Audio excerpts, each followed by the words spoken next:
So this is a class on the, what's the day today? There's Monday 15th. 15th of January, Brahmacari class at ISKCON Zurich, and it will be more of a discussion. So today we listened to Srila Prabhupada, and it was an amazing class, very relevant to this discussion.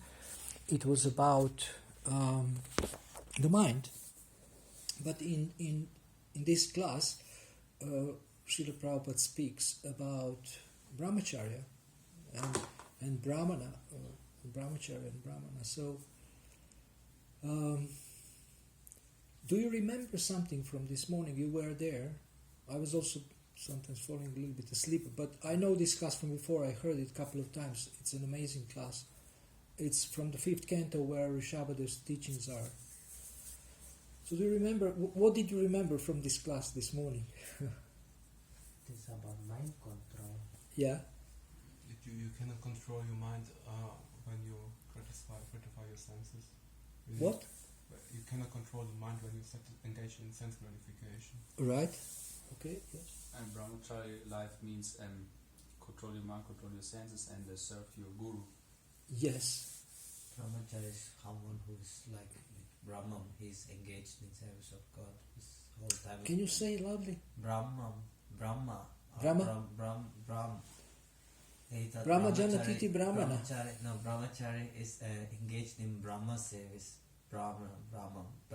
He's Supreme, so like the supreme Brahman. He's Krishna. engaged in this. Yeah, Krishna actually. He says, seeing the light, this is nonsense.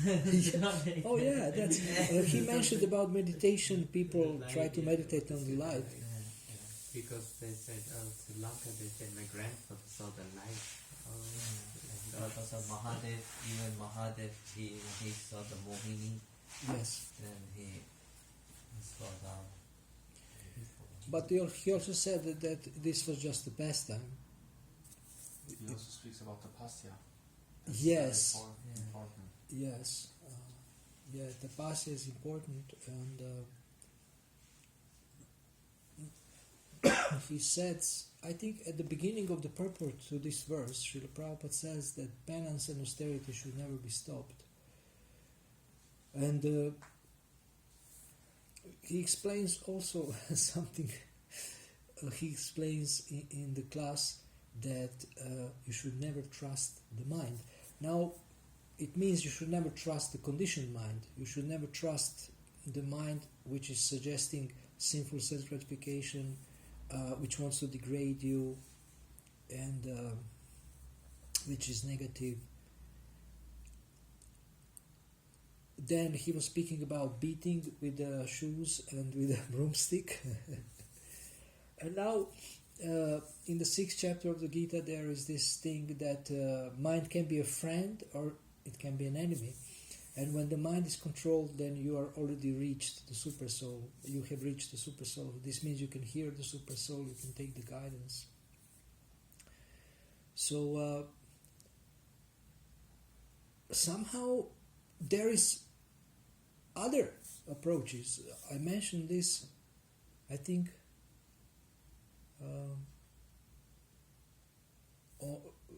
yesterday I gave a Sunday class, and I mentioned that Bhaktivinoda Thakur addresses the mind with "my dear mind." There is even verse where he says "my dear brother," my dear brother.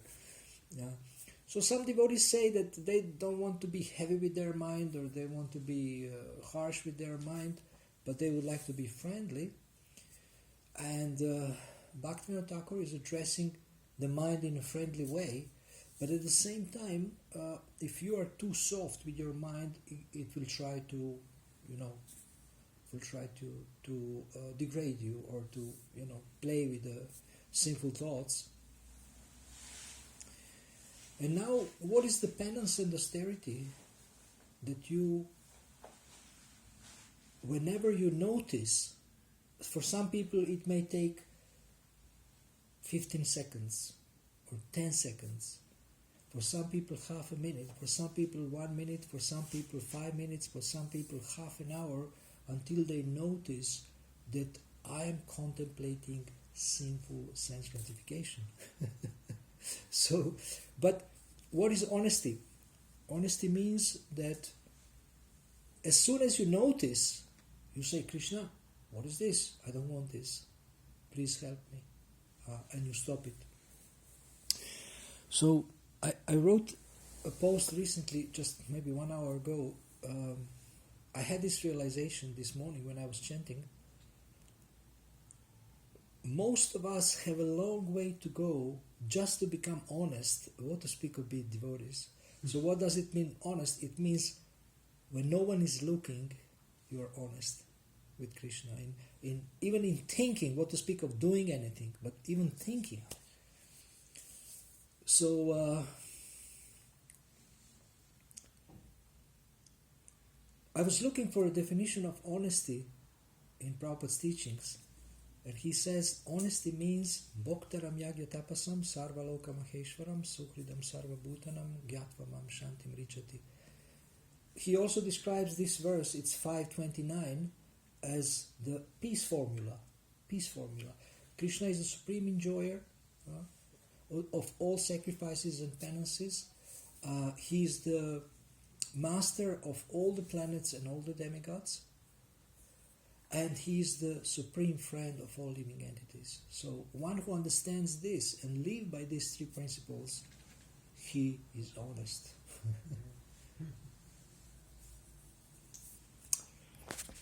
Okay, so I'm opening the discussion now. If you have questions, comments.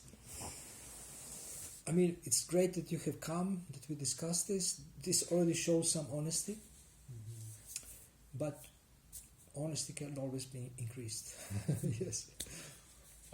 Should be, I mean, there's a difference between telling a lie and, not opening oneself to each and every person, like that you don't disclose your complete, activities or thoughts to a person, but it doesn't necessarily mean that you're not honest. If a person, for example, even if it's like, I don't know. I don't find a good example. Could you maybe explain more how we should be honest with individuals and with specific persons? I didn't mean honesty in a sense of relating to other people. This is a whole different discussion. I was thinking honesty towards Krishna in following the process, in being sincere in our practice, and especially not doing forbidden activities when no one is looking. This is what I meant. But honesty in relation to others is also a delicate thing. Some people think honesty means I tell you everything I think about you. So, but there is so much envy in our heart. So if we start telling people what we think about everybody who has so many faults, then somebody will kill us eventually. It's risky. But sometimes we can speak openly if we are invited, but also with great care and very carefully and respectfully. If somebody asks for feedback, sometimes people tell me everything, what you see wrong in me, and then instead of taking this advantage and being really happy to tell them everything, I'm very careful and I just stay a little bit to see how they react. And then even when I say a little bit, they're already completely shocked and depressed. So what to speak if I would tell them 10 things or 108 things? No. We should be careful, even if the feedback is invited. And then we have Guya Makyati Prichati principle in Upadeshamrita, which speaks about confidential conversations, opening our mind, listening to others, reveal their mind. We can reveal our mind only to people we trust, and nobody can force us to do that. Even if somebody has a position, they cannot demand that you tell me, everything. So, and trust is not cheap. It takes time to develop, and it's very hard to develop, and it's very quick to lose. So I was, we had this meeting with Damodar Prabhu. I think none of you was there. And so I was proposing some meeting rules, which is also communication rules, how to discuss, because we cannot shout, we cannot interrupt other people. So some basic good mode of goodness principles. But at the end, I wrote a couple of messages. My observation and conclusion about the meeting is that it takes time to develop trust. Like some devotees are new here, but it takes time to develop trust, and we will see how it goes. And then it's good if we do it scientifically.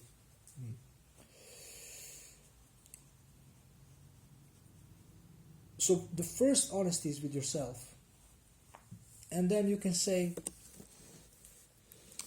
I am honest, Prabhu. I have so many material desires, let me fulfill them. This is not honesty.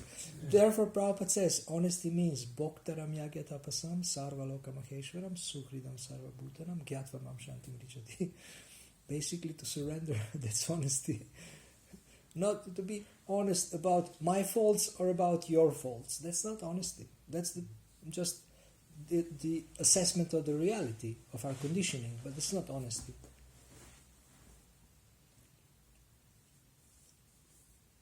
Now, in case of the Brahmacari that I mentioned, he should be honest. If he needs female energy, then he should not play with one unmarried Mataji. I mean, she's divorced.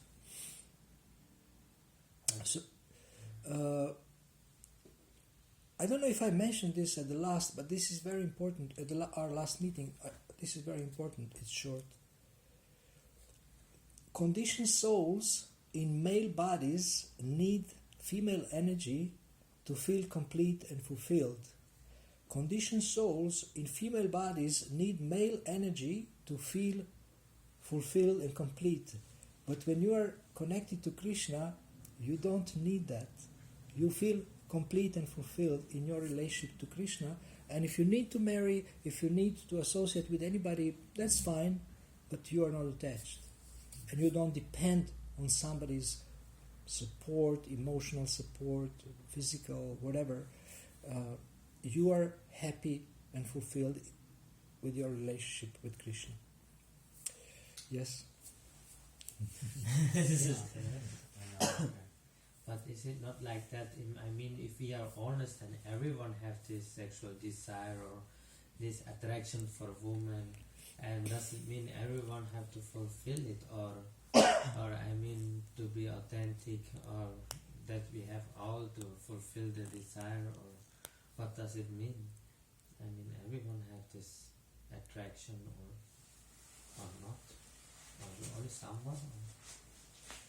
Some have more, some less. Yeah. Depending, like if you have practiced in your previous lives, it's not so strong now, because you tried already to be detached, to develop higher taste. But for some it's strong. Even they want to be a devotees, but it's strong. So they have to see what's the best thing. They have to marry. Even it's not a solution. I think first become a little detached, little advanced, then you can marry. Otherwise you can marry and then just be very sinful. Of course, so many devotees don't follow, even married, and then they say it's better to do it with your wife than go to the prostitutes or whatever, or change partners. But it's also illicit. There is one article by Grihastha Vision team called "Can Sex Save the Marriage?" Because some people think that if they have sex, then it will save their marriage. But they explain, actually, there was a survey where they, examined many couples, the reasons for divorce, and people think couples. Devotee couples? No, this was not devotee couples. Yeah, it's a good question. So usually people think there is two reasons for divorce. One is sex is not good. Another is money. Usually too little money, or husband is not earning. And they say these are not two main reasons. There's a third reason. that they don't communicate, they don't have this some kind of loving exchange, which is not sex, but loving exchange by words, by supporting each other, some affection and things like that. This is lacking. They don't have time, or maybe they're not inclined, or not habituated. So this like human exchange, support is lacking, and this is the main reason, according to this survey and study, for divorce. And in ISKCON, I don't think anybody has done the survey, but couples complain that husband doesn't talk to me, doesn't listen to me, and devotees are not so much into sex. I mean, they know that we should avoid it, but sometimes one partner is more into it, another partner is less into it, and that's also a problem. And there is this difference. One wants to be more strict, and one wants to be less strict. So it's good to have a wife who actually likes to be strict. If you want to be strict. So I recommend this. It's good.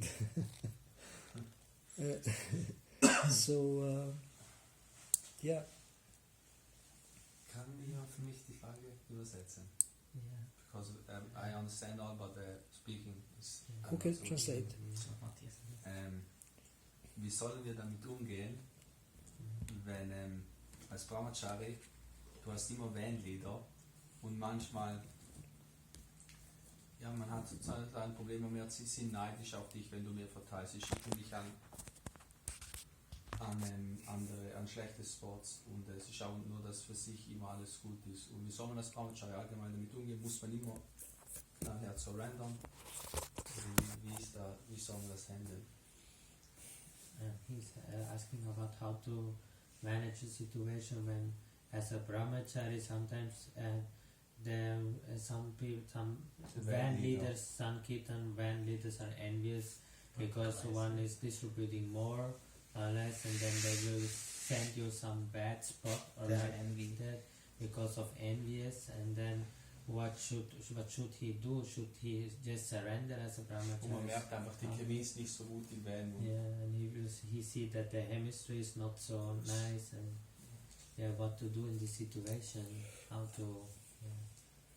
But there is always some authority above, so you can speak to the authority which is above, and then maybe they can send you with somebody else and some other spots. And if you have Ishtagoshti or a Sankirtan meeting, then you can discuss about fair share of spots. This is eternal Leela. Mm-hmm. I have seen this many times. I didn't have this problem because whether you put me in a good place or a bad place, I distribute very little. Personally, I didn't have this problem, but my friends, devotees, they had, and they would complain about this. And yes, unfortunately, that's the reality. Envy in the material world. But you can also. Sometimes what happens is the devotee in a worse place distributes more than somebody in a better place because Krishna just empowers them because they are not envious, they just want to do something. And then more people get mercy in the worst place, or so-called worst place. So you can depend on Krishna, but you can also try to discuss and see if you can have this share. If it's not possible, then just leave it to Krishna and do your best in the place you get. But it's a good question. It's good that you raised this question. It's related to devotee care, devotee engagement, and it should be discussed amongst devotees and also amongst the leaders. It should be discussed. I agree. Okay. Yes. My question is, as embodied beings, as conditioned souls, we have a desire for sense gratification, and the Vedic literature is actually teaching a path of regulated sense gratification. So now, if you take the foreign principles, what we should all not follow, the question arises: what kind of sense gratification are we as brahmacharis allowed to have to satisfy our mind? Because it needs to have something, to eat materially, if it's still contaminated materially, because after two years I try to be so strict, you know, and try to, to just increase chanting and reading, and after a while my mind was just blowing and I was burning out. Then I felt myself, you know, going back to old habits, which were definitely not, you know, allowed in our in these principles. But so what my question is, what is actually allowed? What can we do if we have this tendency? Samsara movie. What do you say? There's a movie we want to look with the youth, you know, it's about samsara, but it's Samsara movie. it's only music. The movie, the whole movie is only music, but showing this world, what is going up. in Picture, this- like this this is is like pictures. Okay. It's like we can look. It's not Shastric, but we can look. Sorry for my comment. No.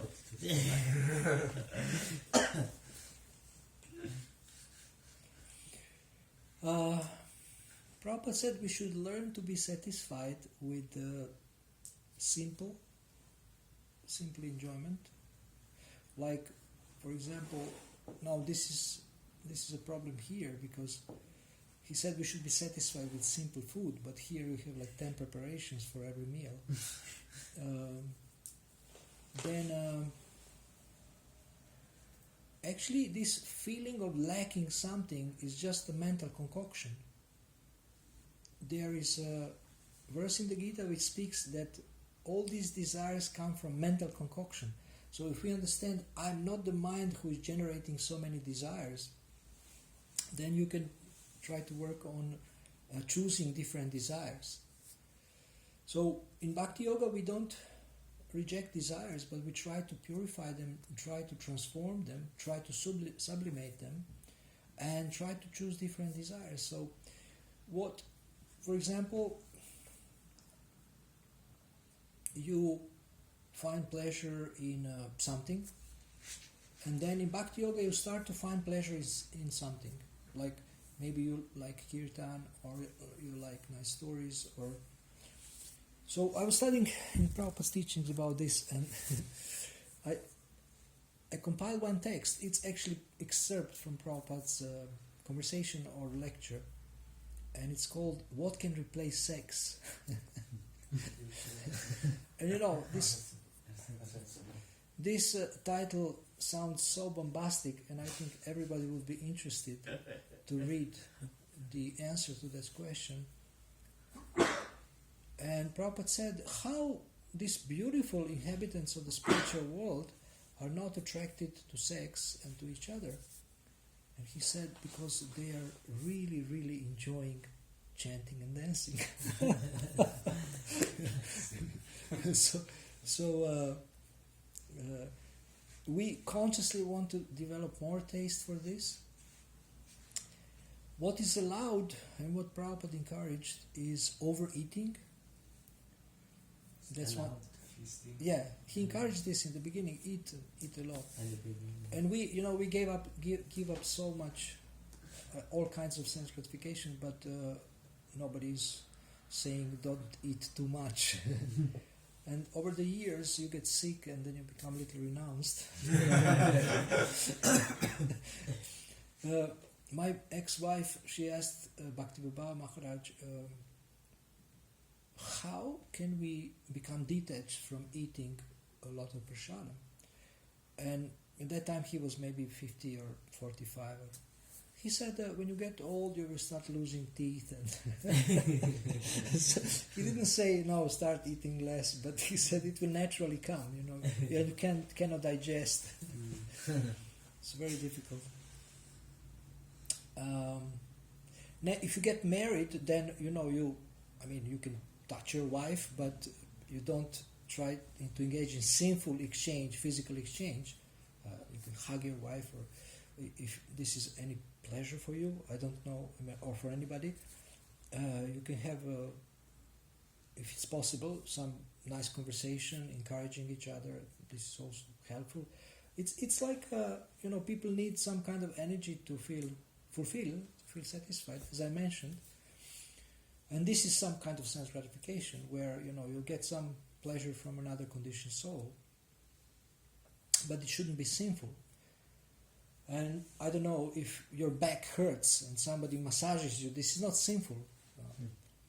But if a woman massages you, then you can start to think about having some exchange with her, and maybe in the beginning you don't even think about it because it hurts too much, but then you start to enjoy it, and But of course, we don't take massage from from a woman. We shouldn't. Only if you are like dying, and then there is the only doctor is a woman, so you can take some help, like for whatever. So overeating is allowed, and But this will not lead to other. yes, it will lead. lustful- It will lead. It's risky. Yeah. Yes. I mean, not by controlling the tongue, one can get lustful by eating lots of sweets. Yeah, Prabhupada said tongue, belly, genitals connected.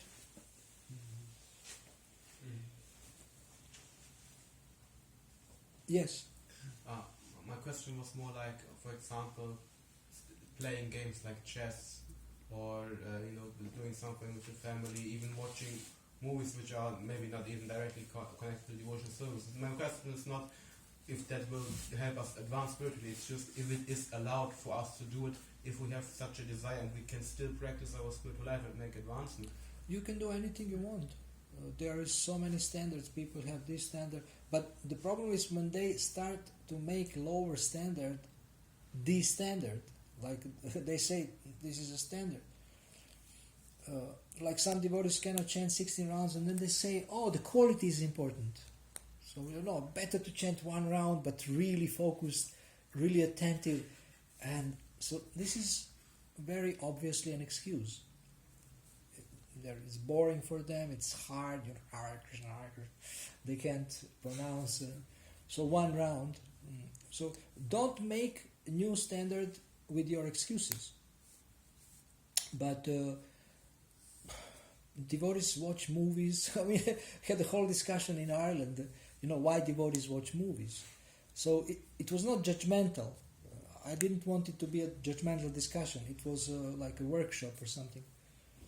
And so we said that there is some need that is not fulfilled.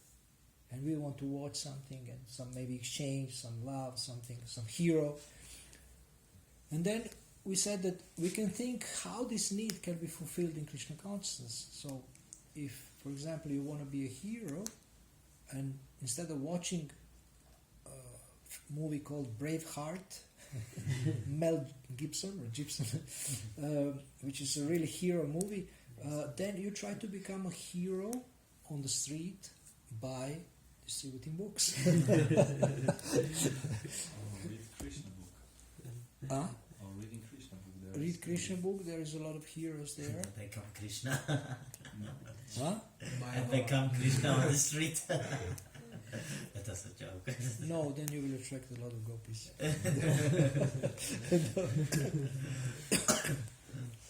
There is all this dynamic. I mean, you look in the Shastra also. There is dynamic. There is people fall in love. These big devotees, they fall in love. They get attracted to somebody's wife also. All these things are happening. But they are showing us this conditioning, how it is strong, and what we should avoid. And I want to tell you one thing before I forget, and then we will go back to this. That yesterday, I don't know, you were, I think, in the class. One Mataji asked me that Prabhupada, that Shastra is negative. She said Shastra is negative. We spoke about positive language. We spoke about Bhagavad Gita 17:15. Anudvega karam vakyam. And then I also wrote now on the Facebook that people think that Prabhupada is sometimes too negative, but actually Prabhupada is never negative. He's just explaining what is dangerous and what is harmful. What is dangerous and what is harmful. And there is so many positive things in the Shastra. I mean, and when he is criticizing, it's to point out the danger. So that's very important. This is important for our faith in Shastra as the supreme literature. Because now there is so much positive literature, positive thinking, success literature, that we can say this is much better than Prabhupada's books. If I will read this, And Prabhupada is just criticizing just dogs, cats, camels, and asses. And these are professors, big people. So we should be nice. And Prabhupada just smashed everybody. And actually, this is why I joined and why I stayed, because Prabhupada was so strong in destroying the illusion of the material world and destroying all these our authorities that we followed, all these people, who are practically like animals. So, any other comment you have or question? No? Okay. Yes? I wanted to ask, there are like two kinds of people, I went to this seminar of Devaki Mataji about this Grahastha man and woman, and there she told actually there is only possible for 2% of people to stay lifelong Brahmacari. So that only people who develop this Brahmanical quality, they don't need this female energy. Mm-hmm. So, but there is like that other side, like I know one Brahmachari is the other one, and he's very strong Brahmachari, and he's telling now if you're like absorbed in this Vedic Shastri literature, and you can stay like lifelong, And then there's another one, there is like realities looks different. So, what do you telling? To whom? Yeah, what you will tell is for everybody possible to become lifelong Brahmachari, or you think it's not reality? It's not realistic that everybody will be a lifelong Brahmachari, but one can practice Brahmacharya even if he is a Grihastha. Mm-hmm. So he can have a high-class Grihastha life where he doesn't break the principles, but still has some exchange with his wife, love, sending hearts. It's individual. For every person, it's individual. Therefore, I like to speak to devotees one-to-one. In the group, we can say so many things, but when you speak one-to-one, you can really see where somebody is at. And then you can design something together, what is the best way to go. And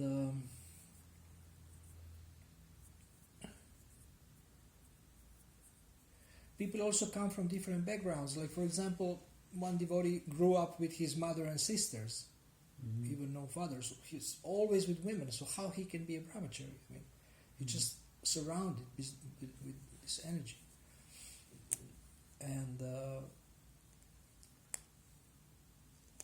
And the point is not to be a brahmachari, because if you're just a brahmachari, you go to Tapaloka. So the point is to be Krishna conscious, to develop affection for Krishna. And also one thing is very important, I think, that even if you're a brahmachari, you should be a loving person. You should love and respect all devotees, men and women. But don't do like this example I gave, that developing a very close and intimate relationship, opening your heart. How can brahmachari open a heart to a young, beautiful woman? This is bogus. So, and maybe you have a need to do that, or maybe you didn't have a mother. If you have a need, then you can speak to some older Grihastha Mataji and say, Mataji, please can I talk to you? I didn't have a mother, and maybe I can. But this is also risky. Then also there can be attachment. Maybe she wants to leave her husband and marry this boy. It's also risky. It's very risky. Yeah, she's elder. Yeah, even if she's elder. This happens. Oh. Yeah, this happens. Or Prabhu, senior Prabhu is helping a Mataji, then he runs away with her and leaves his old wife. So these things happen. All kinds of things happen. So one has to be very careful. So this is why I speak about honesty, that we should be caring, but at the same time, don't mix it. It's very hard to do. I agree. Don't mix it with your emotional needs and things like that. And Mother Devaki is quite strict about this, about who takes shelter of whom. But we see that it's not so easy. I was a mentor in London to a Mataji who couldn't find a lady mentor. We had only few, maybe 2 or 3. And then they already have a lot of mentees, or like wards, the ladies they take care of. And this one was a little older, and somehow, I don't know, she couldn't open up to even this younger who are mentors. And I was the coordinator, and then she said, can you be my mentor? I said okay, and then she would come with her department head to meeting with me. So department head is a manager, Prabhu, who is a manager, and then we would speak about her life in front of him. He would sometimes say something, but not much. He was just present. And then it went on for about 2 years, and then she got married, and she's now happy and singing. So that was one exception, but Mother Devaki is insisting that women help women, men help men. And definitely it doesn't work always. But she said they have great success in Ukraine, where they have decreased number of divorces, I think 100%. She said that, I don't know, last how many years there was no divorces in their yatra, because they have such a nice caring system, mentoring system. Can you press this black button? It's getting dark. Yes? As you're finished with your... Yes. My question is, what is your opinion? What is your opinion on book distribution? They give some different opinion about the Brahmacharis distribute books to women. Prabhupada's desire was that we distribute a lot of books, and when you will distribute a lot of books, then you approach women and men. Yeah. And of course, the Kavi women, they look beautiful, but they're not, for the most Brahmacharis, interested to marry because they have no devotions, they are karmis.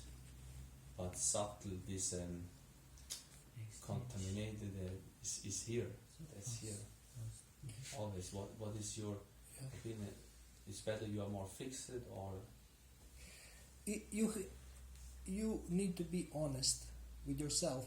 If you start to feel agitated, disturbed with approaching young beautiful women or old beautiful women, then you start approaching more men. And when you become spiritually stronger and you see them as spirit souls or as servants of Krishna or as mothers, and we can see them as mothers, a beautiful woman. How I can see as a mother? That is difficult. Then you can see her as a gopi. Okay. Prabhupada said you can see them as gopis. Yeah. So, in other words, you see this young beautiful woman as someone who is meant for Krishna's enjoyment, not for your enjoyment. So you want to offer her to Krishna. So if you try to bring her to the temple and offer her to some senior Mataji who will take care of her. But yes. Are you finished? Yes. Okay. A question about approaching. I have this habit. Before I was working like 7 years as a nurse, old home people, and I was surrounded by Matajis and everything, and that's why I have no problem. I feel not shy to talk very fast to women and everything. And now I see, last times also I caught myself how one woman was coming, one lady was coming looking in the temple, and I'm very fast, this habit, approaching women, I just asked her, can I help you? And in a minute I was like preaching to her, and it was not my plan. I don't want it actually to talk with Matajis, but I'm this habit very fast. I'm asking, can I help you, or can I show you something, or like that. So how I can avoid this kind of approaching Matajis? By being honest, by having a clear policy, clear goal. Okay, I'm not going to approach women, and then you approach men. But this is not bad if you have, spoke to her and tried to inspire her to come to the temple. But you always have in mind that I'm going to hand her over to somebody else. Not that now I'm going to take care of her and cultivate her forever and preach to her and solve all her problems and marry her. So don't have this plan. But you always you can attract or inspire a person to come and then hand over to someone, as I don't know to whom, you have to see, but senior Mataji, or sometimes I don't know who is preaching here, or some senior preachers, and you have a Chandramukhi Mataji and her husband, and in this way you know what is your role and how far you go in this. Okay. Yes. I wanted to ask how important is like the semen for develop bhakti, because you see, as long as we are brahmachari we can keep the semen, but then if you are married you will lose it. So how then you develop bhakti or attraction to Krishna? How important is then this semen? Semen is feeding the brain. It helps memory. It gives you a lot of energy. Health is better. There is many physical benefits of keeping the semen. Semen is blood, but in a Krishna conscious marriage, you use semen to produce children. So it's and you should chant 50 rounds before that. I don't know if everybody does it, but this after 50 rounds, it will be a high quality exchange. It will be, your head is just spinning from Mahamantra. So you can have some enjoyment, but at the same time, you're in a good consciousness, you can attract good soul. And keeping semen is good, first of all, for physical health, but also for the mental situation, because it's body and mind are connected. And you can read more. There is Brahmacari reader and Brahmacari in Krishna consciousness. You can read more, I think, about this in Bhaktivikar Swami's books about Brahmacari. I saw them in the database. And then when you come back, you can teach me. Yes? Yeah, one more question maybe. I see sometimes many temples, I see that on the Sunday feast, brahmacharis are not so much involved. And I see also sometimes if I go to Sunday feast, after Sunday feast, I am more disturbed. I feel like more disturbed because more beautiful girls are coming from Sunday, from inside the temple. And is it okay that I can hide myself in the room on Sundays and just go for the Gaurarati and for the kitchen cleaning? Or I have to go for preaching and take care of things if I see? What It's up to you. I think you can speak to authorities and have a permission to avoid. But after you get stronger, then you can preach to men. You can preach to older women.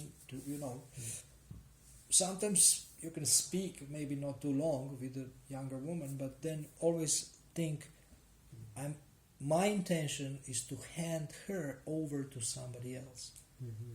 I think this will help you a lot. If you just think, this is my role, my role is not this. My role is just offer to Krishna, offer to devotees. And then you are free. You have done your job. You have not renounced falsely, or to say, or out of fear. So, is that okay? Yes. Okay, now, dear devotees. But I have the question about the point what you Ustem Vyasa Vinivardate Nivaharasya with Vishaya the higher Vinayate. taste. Yes, the higher taste. When I ask the what is this higher taste, they say, okay, you are absorbed in chanting, more reading, but at the end it's your mercy. We can study the Vedas for all life, but when it's not the mercy from the Lord, then this higher taste they don't come. And what's the key for this higher taste? Because okay, I make this in bed. You must have lucky that you have good sangha, that you have your seva, you find your nature, your dharma, your varna. So many things are important for go deeper. Because I'm sitting here and I study now today 5 hours. It's not every day impossible. I go deeper in this topic and in Chapa. It's only mercy. What is a Schnittstelle, was? So yes, the importance point for this higher taste. How to develop a higher taste? Yes. Because taste is there, of course, by all devotees, but we hear in Bhakti we can increase unlimited. The training we get is actually to learn how to live as a devotee, how to act and live as a devotee, how to think as a devotee. So it all has to do with relationships. So rasa comes from relationships. Param drištva nivartate, higher taste will come from relationships, and as a brahmachari you can think of how to benefit others, how to help others, how to engage others, how to preach to people, how to bring them to Krishna consciousness, connect them with Krishna. And also you can cultivate your personal relationship with Krishna by addressing Krishna with my dear Lord every day and talking to him and trying to listen to his response from within as a super soul or from the deities. Try to personalize everything you do, then you will be more satisfied, I think. For example, if you are cooking, you can meditate how devotees will be satisfied and you want to serve them. And some cooks, they like to serve also after cooking. So, and if you distribute books, you can meditate how people are reading them, how they are contacting the temple, how they are benefiting from this, how you encourage them if they see you at the Sunday feast, for example, or write you an email. Personally encourage them and give this personal touch. So at least that's my understanding, that higher taste comes from relationships and sharing. From sharing. This our nature, our dharma is service, which means also giving. So the greatest taste comes from giving. Okay, we can take, and there is a taste in taking. I mean, you get a gift, you get something, you get encouragement, you get affection or expression of affection. But the soul's nature is that the soul is most happy when it can serve and give unconditionally. So does this make sense to you? Of course, yeah. Mm-hmm. Is it true that I heard once when this 3 modes of nature, that when we are on Modes, yeah, uh-huh. that when we are on sattva gun, then is the lust not bodily. So that's when the bodily lust is because we are more in tamastic. Is it true? Bodily Can lust. we say lust? Yeah, like lust. Lust like, is passion. yeah, can we say like no? I mean like this cross lust is here because we are more in tamas and when rajas. we are, and said rajas, and when we are in sattvic, we don't want this bodily sexuality.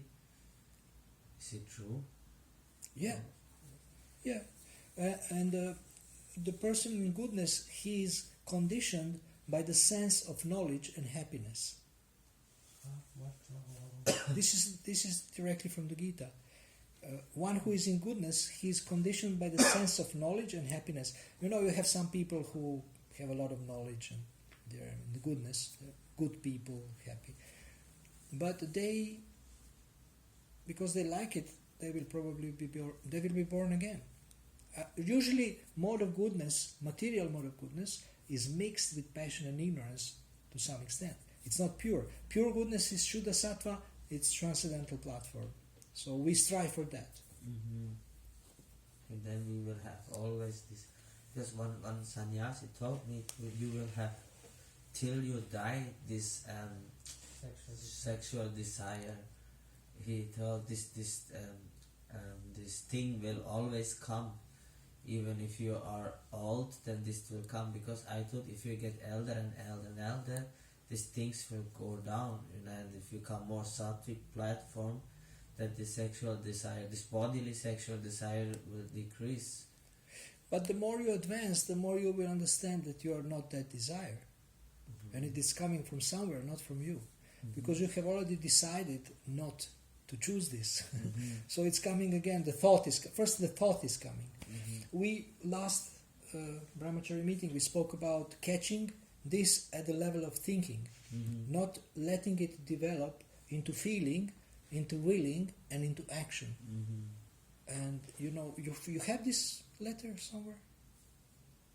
From Prabhupada? Letter from Karandara, yeah. For Karandara. To Karandara. 72. Oh, no, this is a letter to Kirtiraj Prabhu. Last time you saw also one letter. Anyway, I can send it to some of you and you can share with everybody. This is very important, how to deal with lust. Very important. Catch it while it's a thought. Otherwise it will develop into a feeling, into willing, and then action. Kirtiraj, 1972. Yeah. Okay. So Shivananda Swami discovered this letter. I'm so grateful to him. It's so good. Yeah. He was sharing in some seminar. Or maybe his research team discovered it, because he has an amazing research team, like 3-4 people who always find for him the best things from the Shastra for his courses. So, yeah. Thank you. You have to go. Okay, so if you don't have any other questions, we can stop here. It's okay. Thank you. Thank you very much. Thank you very much for the watch. Hare Krishna.